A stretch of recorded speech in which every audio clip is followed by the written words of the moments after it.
السلام علیکم دوستوں، امید ہے آپ سب خیریت سے ہوں گے۔ تو دوستوں، آج میں آیا ہوں ایک دلچسپ ویڈیو کے ساتھ۔ ویڈیو شروع کرنے سے پہلے اگر آپ نے میرا چینل سبسکرائب نہیں کیا تو برائے مہربانی سبسکرائب کر لیں اور بیل کا آئیکن بھی دبا دیں تاکہ جب بھی ہم ویڈیو اپلوڈ کریں تو آپ کو آسانی سے اس کا نوٹیفیکیشن مل جائے۔ تو دوستوں، بڑھتے ہیں اپنی ویڈیو کی طرف۔ دوستوں، عوام مہنگائی اور کرپشن کی شکایت کرتے ہیں، طبقاتی معاشرے اور طبقاتی برتری اور کم تری کی باتیں کرتے ہیں۔ عوام آخر میں قسمت کی بات کر کے کسی حد تک مطمئن ہو جاتے ہیں۔ کیا عوام کے یہ شکوے قابل توجہ ہیں؟ ان تمام شکایات میں عوام 100% حق بجانب ہیں، لیکن کیا یہ رویہ درست ہے؟ کیا صرف شکایتوں شکووں سے اس کی محرومیاں ختم ہو جائیں گی؟ ہرگز نہیں، کیونکہ پاکستان کی تاریخ آپ کے سامنے ہے۔ ہاں، اگر آپ اپنی شکایتوں کے ازالے، اپنے مسائل کے حل کے لیے متحد ہو کر آگے بڑھتے ہیں تو یقین کے ساتھ کہا جا سکتا ہے کہ آپ اپنی منزل کی طرف جا رہے ہیں، آپ اپنے مسائل کے حل کی طرف جا رہے ہیں۔ آپ ایسا کرتے ہیں تو آپ ایلیٹ یعنی دولت مند کلاس کی پریشانی کا باعث بنتے ہیں، اور آپ کا یہ اتحاد، آپ کا یہ شعور شرفاء کی تباہی کا باعث بن جاتا ہے۔ اسی لیے آپ کو مختلف خانوں میں بانٹ کر رکھا گیا ہے کہ کہیں عوام کے طوفان کا منہ پھیرنے والی عوامی طاقت ایک مرکز یعنی طبقاتی مظالم کے خاتمے کی طرف نہ آ جائے۔ اس حوالے سے ایک اصل بات کرنا چاہتا ہوں۔ دوستوں، آپ کسی بھی فرقے سے ہیں، آپ سندھی ہیں، آپ مہاجر ہیں، آپ پنجابی ہیں یا پٹھان ہیں، آپ بلوچ ہیں، آپ جو بھی ہیں، اگر آپ سندھ میں پیدا ہوئے ہیں تو آپ یقیناً سندھی ہی کہلائیں گے۔ اگر آپ پنجاب میں پیدا ہوئے ہیں تو یقیناً آپ پنجابی کہلائیں گے۔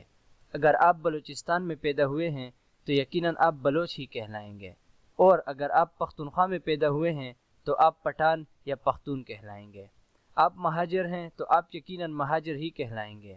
مگر 72 سال گزر گئے، اب آپ مہاجر نہیں رہے، اب آپ کو سندھی ہونا چاہیے، لیکن شرط یہ ہے کہ ایلیٹ کی سازش کا شکار ہو کر آپ مہاجروں سے دور نہ ہوں۔ سندھی، پنجابی، پختون اور بلوچ ایلیٹ کا طبقاتی مفاد اسی میں ہے کہ وہ متحد اور ایک رہیں اور عوام کو تقسیم کر کے رکھیں۔ چونکہ مہاجر میں اب تک ایلیٹ قسم کا کوئی طبقہ پیدا نہیں ہوا اور چھوٹے موٹے سیاستکار ہی مہاجروں کی نمائندگی کر رہے ہیں، اس لیے یہ لوگ قیادت کے حوالے سے انتشار کا شکار ہیں۔ ہم نے مختصر طور پر عوام کی بڑی تقسیم کا ذکر کیا۔ پاکستان کی عوام دشمن، بددیانت اور ریاکار ایلیٹ عوام کی مذکورہ تقسیم کو اپنے طبقاتی مفادات کے لیے 72 سال سے استعمال کرتی آ رہی ہے، کیونکہ ہمارے ملک میں اینٹی ایلیٹ طاقتیں خود انتشار اور گروہ بندی کے علاوہ احمقانہ اور تصوراتی انقلابیت سے باہر نکلنے کے لیے تیار نہیں، اور اب تک انقلابیت کو محض کامریڈیت تک محدود کر کے بیٹھے ہوئے ہیں۔ پاکستان میں اس بار ایک مڈل کلاس سے تعلق رکھنے والا بندہ اور اس کی پارٹی برسر اقتدار آئی ہے۔ ہماری ایلیٹ ورکنگ کلاس تو ان کو انسان ہی نہیں سمجھتی۔ بعض وقت وہ اقتدار کے لیے مڈل کلاس سے سمجھوتے کرتی رہتی ہیں، لیکن ورکنگ کلاس یعنی عام غریب آدمی، مزدور، کسان اور ہاری وغیرہ کو وہ انسان ہی نہیں سمجھتی۔ عوام مختلف ایلیٹی پارٹیوں کی سیاست کا شکار ہو رہے ہیں۔ عام انتخابات سے قبل یہ ایلیٹ طبقہ بدبودار گلیوں میں محض ووٹ کی بھیک مانگنے جاتے ہیں۔ اب تو انہیں ایسے سہولت کار مل گئے ہیں جو ایلیٹ کی نمائندگی کرتے ہوئے ایلیٹ کو عوام کی گندی بستیوں میں جانے کی زحمت سے بھی بچا لیتے ہیں۔ اب ذرا کرنٹ سیاست کی طرف آئیں۔ اس وقت ملک پر ایک مڈل کلاس پارٹی کی حکومت ہے۔ جب سے یہ مڈل کلاس پارٹی اقتدار میں آئی ہے، ایلیٹ انگاروں پر لوٹ رہی ہے۔ اب تک حکومت کو نکال باہر پھینک دیا جاتا، لیکن سامنے ایک پہاڑ کھڑا ہے۔ اگر ایلیٹ کا بس چلتا تو وہ پہاڑ کو ریزہ ریزہ کر دیتی، لیکن ہائے رے مجبوریاں وقت بیچاری ایلیٹ نے حکومت کو نکال باہر کرنے کا ہر حربہ آزما لیا، لیکن سوائے مایوسی کے کچھ ہاتھ نہ آیا۔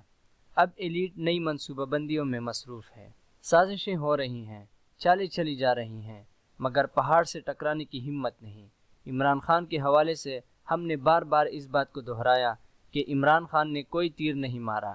اس کی سب سے بڑی خوبی یہ ہے کہ اس پر ہماری ایماندار اپوزیشن کی بھی کرپشن کا کوئی الزام لگانے کی ہمت نہیں ہوئی، جبکہ ایلیٹ کی پوری تاریخ اربوں روپوں کی لوٹ مار سے بری ہوئی ہے۔ آج جب میں یہ ویڈیو بنا رہا ہوں تو ٹی وی پر کئی نئے افراد کے خلاف مقدمات بننے کی خبریں نشر ہو رہی ہیں۔ یہ بڑی خوشی کی بات ہے کہ کرپٹ لوگ پکڑے جا رہے ہیں، لیکن یاد رہے کہ حکومت کو ان عمائدین پر کرپشن ثابت کرنا پڑے گی، ورنہ اپوزیشن رہی ایک طرف، ہم اپنے قلم کو الزامات ثابت نہ کرنے والوں کے خلاف استعمال کریں گے۔ ہم نے اپنے ویڈیو کا آغاز عوام کی مختلف حوالوں سے تقسیم اور اس کے نقصانات سے کیا تھا۔ غریب عوام کو اب اس حقیقت سے واقف ہونا چاہیے کہ اپنے طبقے میں اتحاد اور یکجہتی پیدا کیے بغیر عوام اس کرپٹ ایلیٹ سے نجات حاصل نہیں کر سکتے جو عوام کا خون چوس رہی ہے۔ جو لوگ نیک نیتی سے عوام کی بہتری کے لیے اقدامات کر رہے ہیں انہیں فکر کرنے کی ضرورت نہیں، کیونکہ عوام اب سچ اور جھوٹ میں فرق کو پہچان رہے ہیں، سمجھ رہے ہیں، اور اب عوام دوستوں کا فرض ہے کہ وہ سچ کا ساتھ دیں۔ اور دوستو، اتحاد میں بڑی برکت ہے۔ اور اسی کے ساتھ مجھے اجازت دیجیے۔ اللہ حافظ۔